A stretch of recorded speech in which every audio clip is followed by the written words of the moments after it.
Au nom de Dieu, le clément, le miséricordieux, que soit bénie la face de Dieu, exalté soit le vrai souverain, Allah, la lumière des cieux et de la terre, tel est notre Seigneur. Comment pouvez-vous vous détourner de lui? Et au-delà de la vérité, qu'y a-t-il si ce n'est l'égarement? La vérité est apparue et l'erreur a disparu, car l'erreur est destinée à disparaître. La vérité est tout bonnement le Coran, simplement et purement, une guérison que Dieu a descendue pour les croyants. Pour ceux qui y croient, il est une guérison, qu'il soit en arabe ou en non-arabe. C'est un Coran émanant des cieux, un Coran céleste qui a été graduellement révélé dans le cœur de Mohammed par l'intermédiaire de l'ange Jibril, graduellement pour que le réciter soigneusement aux gens.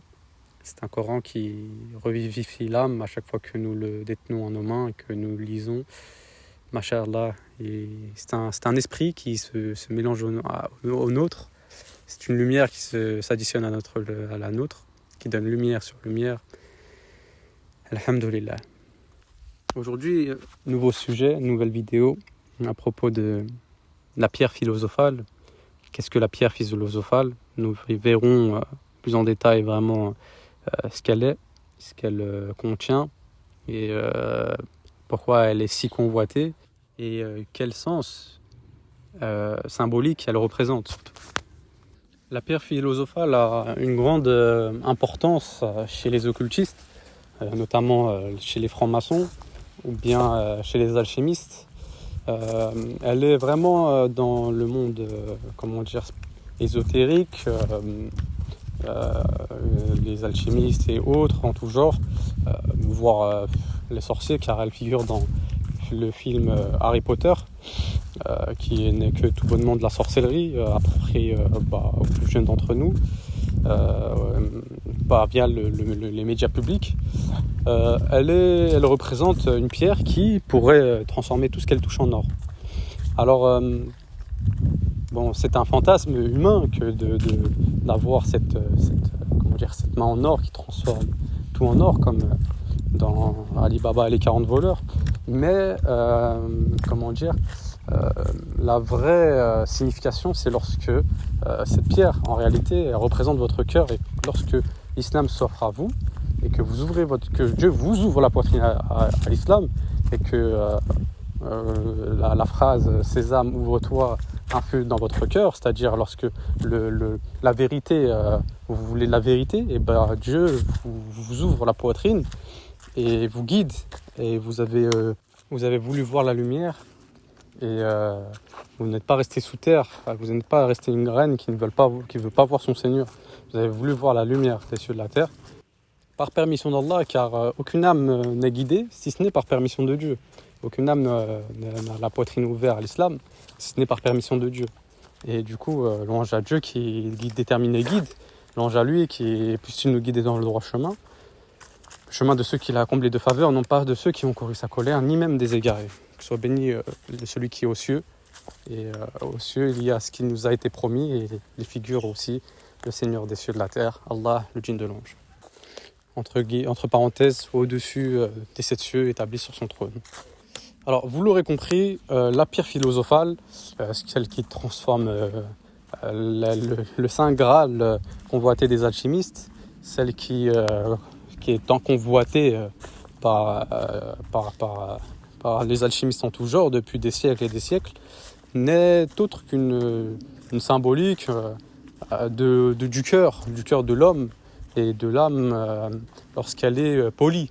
Il figure beaucoup cette appréhension chez les francs-maçons, avec la pierre brute qui devient une pierre bien taillée, mais restera une pierre sans éclat, sans lumière, un cœur de pierre, conformément à leurs actes.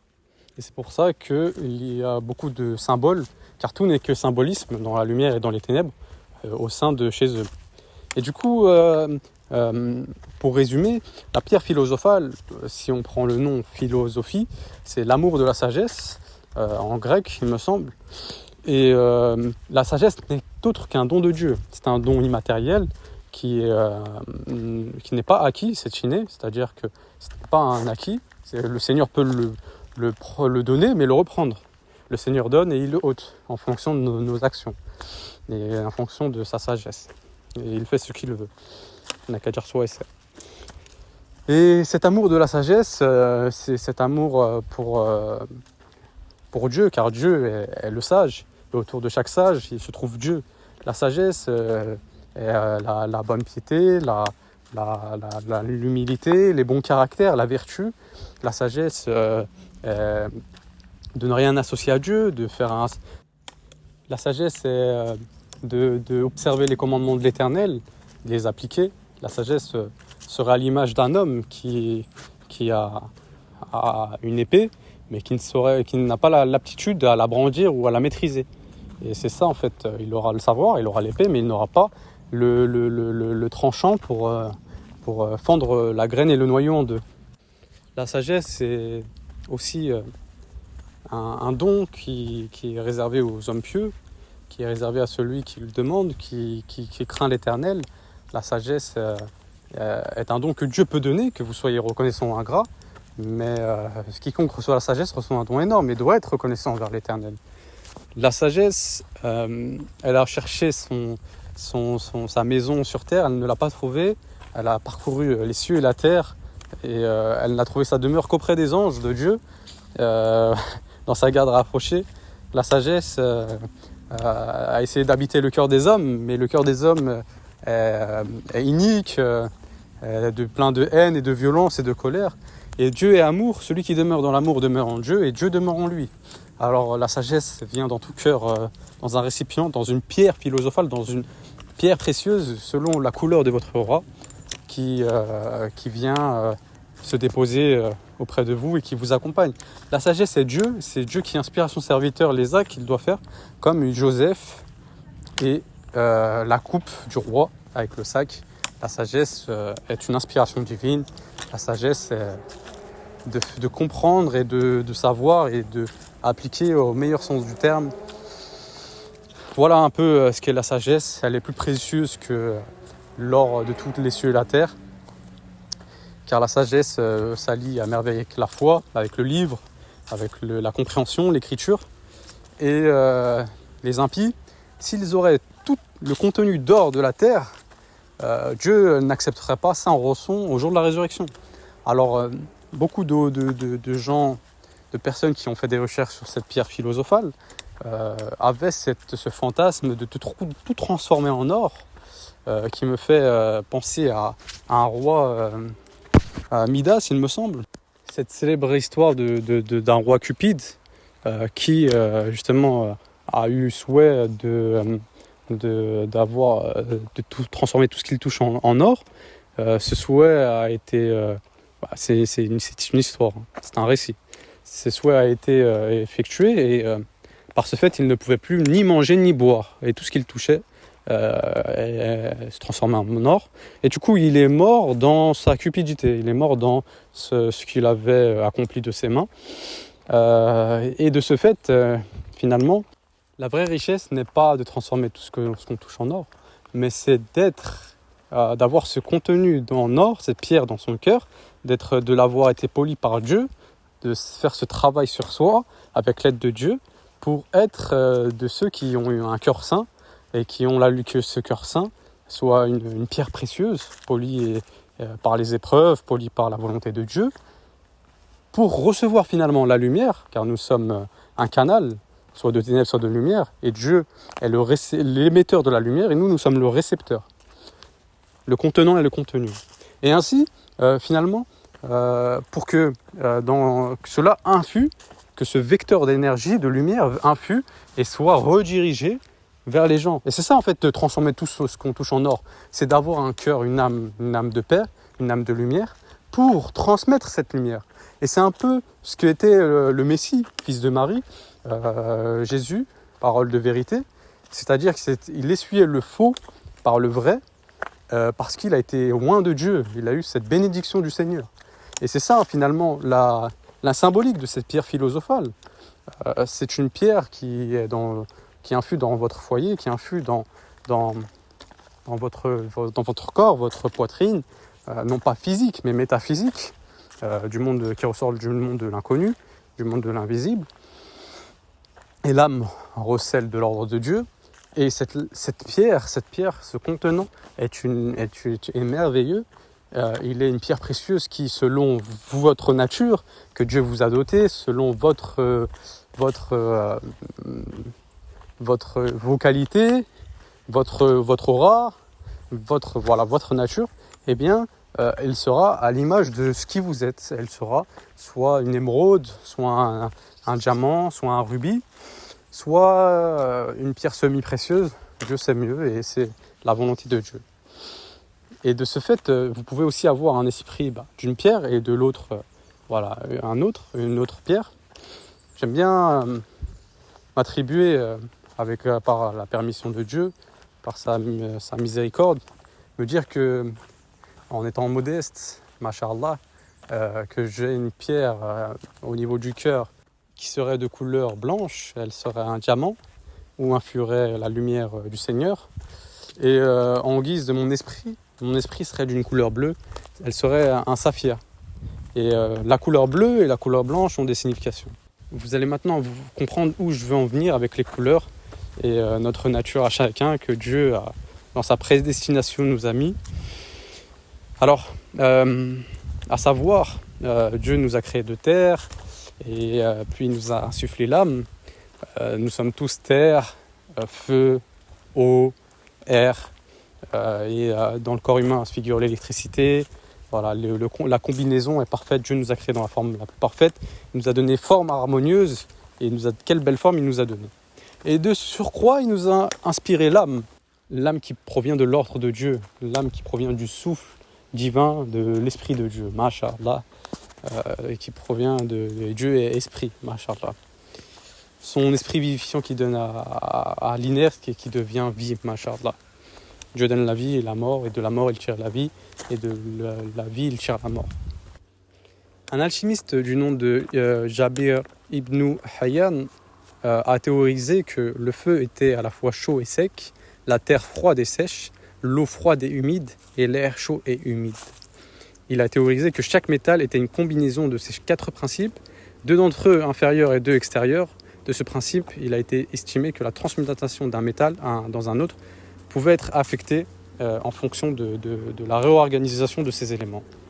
Et vous allez comprendre pourquoi aussi que j'en viens avec les couleurs c'est cette parole de cet alchimiste vis-à-vis de nous, de notre contenant et notre contenu. Cette pierre que nous avons tous en notre cœur, cette âme que Dieu nous a accordée, cette pierre que nous avons tous au sein de notre cœur, soit nous la purifions, soit nous la détruisons.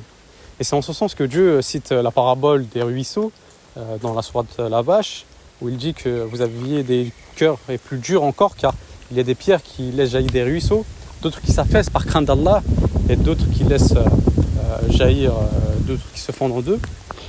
Cette parabole du Seigneur. Soit vous avez ce cœur de pierre, ou soit par la guidée de Dieu, sa miséricorde, vous laissez vous humilier et avec humilité et obéissance à Dieu, et vous laissez votre cœur évoquer le nom de Dieu constamment dans votre cœur, et là la pierre s'affaisse et laisse jaillir un ruisseau ce ruisseau donnera la vie à beaucoup de choses. Et de ce fait, pour rebondir sur cela, vous n'auriez pas ce cœur de pierre qui est desséché, un cœur mort, inerte. Au contraire, ce sera un cœur plein de vie, ça sera un diamant où règne la lumière, règnent les couleurs de la lumière diffuse et enivrant à voir. L'ego, c'est la zone d'ombre de notre inconscient. C'est la matière première à travailler, la cause de notre souffrance. Si vous êtes dénué d'ego, vous êtes bien heureux. Mais il faut aussi avoir une part d'ego, on va dire, non pas le tuer, mais l'apprivoiser, car c'est notre salut, c'est notre conscience qui est emprisonnée dans celui-ci. Et c'est un travail sur soi-même avec de l'auto-observation, un travail, une introspection, un travail d'envergure pour savoir qu'est-ce que votre Seigneur a mis dans votre âme, car qui connaît qui se connaît lui-même, qui connaît son âme et connaît son Seigneur, et il n'est pas de savoir plus utile et bénéfique à un homme que la connaissance de son âme. Et en fait, vous allez disséquer l'ego et peu à peu enlever cette callosité comment on dit ça, qui vous fait barrage au sein de votre poitrine pour le polir avec l'aide de Dieu et transformer le plomb en or. Et c'est cela, toute la subtilité. Et c'est un chemin, c'est le droit chemin, c'est ce chemin de la vertu, de la piété, de l'humilité, de la lumière, tout simplement. L'ego fait barrage à l'homme. Il lui suscite la haine, la colère, l'orgueil, la vanité, et tout cela parce que l'homme n'est pas heureux, tout cela parce que l'homme veut cacher des failles, tout cela parce qu'il a un manque d'amour-propre envers lui et son Seigneur. Et de ce fait, c'est avec l'aide de Dieu que nous arrivons à la paix, au bonheur. L'ego est déterminé d'un barrage à l'âme sereine, d'une conscience trompeuse, car l'homme, s'il ne prend pas conscience qu'il a de l'ego, il ne saura pas qu'il a d'ego. Et justement, c'est à prendre conscience de ses faiblesses et de ses qualités, de les polir avec l'aide de Dieu. Et justement, quand une âme est dénuée d'ego et que finalement elle a accompli son devoir sur terre, c'est-à-dire de préserver son âme de la passion, Dieu s'adresse à cette âme lorsqu'il dit Oh, quant à toi, l'âme sereine, retourne vers ton Seigneur, satisfaite et satisfaisante, entre donc parmi mes adorateurs et intègre mon jardin. Masha'Allah. Que Dieu nous permette de faire ce travail sur nous, Inch'Allah. Alors voilà, l'ego vient à comment dire, l'âme est très incitatrice au mal, et voilà, c'est avec vraiment une miséricorde de son Seigneur qu'elle est épargnée de tout cela. Et finalement, c'est ça la dimension où je voulais vous amener, c'est que selon la nature que Dieu vous a donnée et votre couleur de votre couleur attitrée, elle peut être rouge, bleue, orange, verte, bleue, blanche. Et vous pouvez avoir une pierre, que ce soit un diamant, un saphir, une émeraude, que sais-je. Eh bien, si vous ne la polissez pas, vous passerez à côté de ce que Dieu vous a donné. Et en fait, c'est qu'en vous soumettant à Allah et en faisant ce travail quotidien que vous parviendrez, avec l'aide de Dieu, à polir ce cœur. Et c'est Dieu notre responsable d'évolution, c'est lui qui nous éduque. Et de ce fait, il faut être la meilleure version de soi-même, être en paix. Et lorsque vous laissez jaillir ce ruisseau, eh bien, peu à peu, votre Dieu vous taille le cœur afin que cette pierre philosophale se révèle en vous, que vous soyez un homme de lumière, un homme d'or pour vous et vos proches et vos amis, voilà, selon votre destin sur terre, et que vous soyez un croyant, un musulman. Et c'est cela en fait la pierre philosophale, c'est que vous allez être quelqu'un en or, un homme de lumière, dévoué au Seigneur, et Dieu polira votre cœur en fonction de votre nature, la pierre qu'il vous a mise, et voilà. Vous aurez un joyau dans le cœur, et le joyau est la foi. C'est une parure que Dieu embellit pour nous, et il nous fait détester les mauvaises actions par sa miséricorde. Lorsque vous arrivez, avec l'aide de Dieu, à transformer vos ténèbres en lumière par la grâce d'Allah, car c'est lui qui éclaire nos ténèbres pour que nous soyons en lumière, c'est lui qui transforme le plomb en or, et bien là, vous êtes dans le bon chemin. Et de ce fait, pour revenir à cette parole de cet alchimiste que j'ai cité, eh bien, nous sommes tous terre, et Dieu nous a consolidés, nous a créé d'eau, et nous avons tous une nature prédominante, soit l'eau et le feu, soit l'eau simplement, ou voilà, en fonction de votre élément, et une couleur en fonction aussi de votre nature. Et de ce fait, si l'un est plus prédominant que l'autre, votre caractère sera plus prédominant que l'autre, etc., etc. Et voilà aussi, la génétique, la taille, la forme, la morphologie, tout cela procède de l'ordre du Seigneur.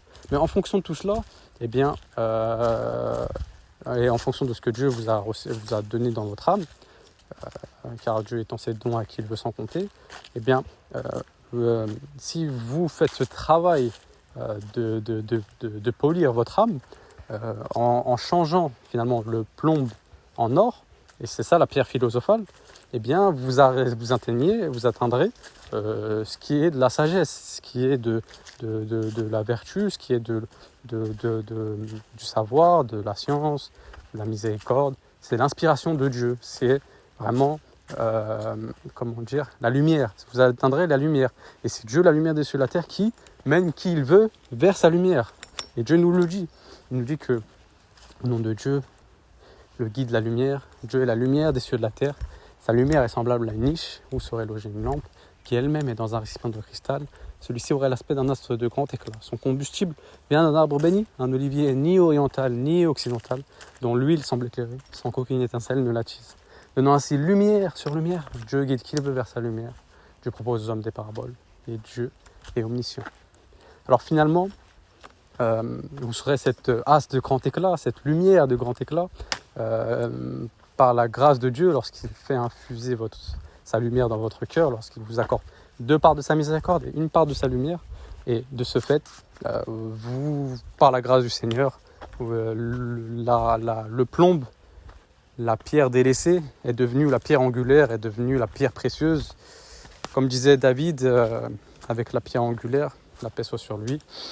Et voilà toute la dimension que je voulais vous amener par rapport à la pierre philosophale, cette pierre qui fait tant parler et couler de l'encre, cette pierre tant convoitée et recherchée. C'est une symbolique, voilà. Probablement peut-être qu'elle existe, car notre monde recèle bien des mystères.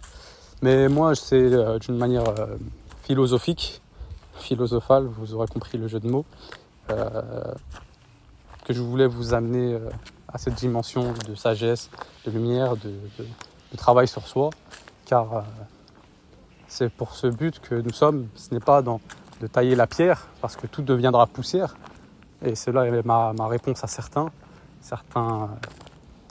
hommes ténébreux, mais à tailler votre cœur, votre âme, afin d'être un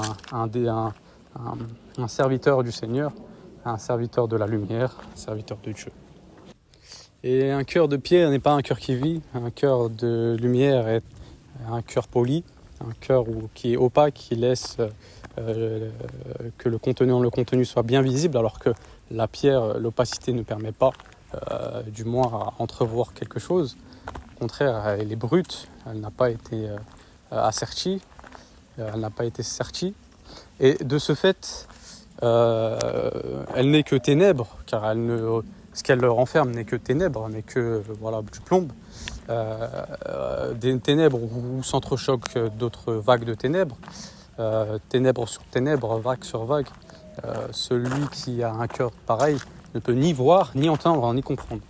Tandis que celui qui aura le cœur purifié, son cœur sera à l'image d'un tabernacle où serait logée une lampe qui aurait l'aspect d'un astre de grand éclat, où infurait la lumière de Dieu, où s'y trouverait de l'huile d'olive, qui puisait un arbre béni, qui s'allume sans que la flamme ne la touche, donnant ainsi lumière sur lumière.